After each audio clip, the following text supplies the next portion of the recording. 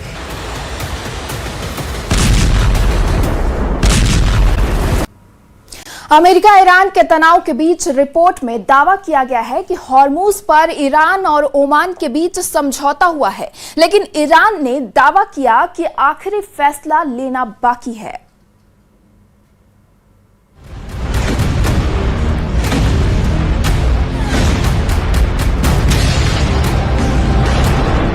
Iran आज भी कड़े तेवर के साथ अमेरिका को ललकार रहा है कि उसका परमाणु प्रोग्राम उसकी राष्ट्रीय सुरक्षा का सवाल है। हॉर्मुज़ आज भी तेहरान की रेड लाइन है। हूथी, हिजबुल्ला और दूसरे सहयोगी संगठन अब भी पूरी तरह एक्टिव हैं। यानी ट्रंप जिस कमजोर ईरान की तस्वीर दुनिया को दिखा रहे हैं, जमीनी हालात उससे कहीं ज्यादा जटिल दिखाई दे रहे हैं। मतलब युद्ध सिर्फ मिसाइलों और ड्रोन से नहीं जीते जाते, युद्ध इच्छा शक्ति से भी जीते जाते हैं।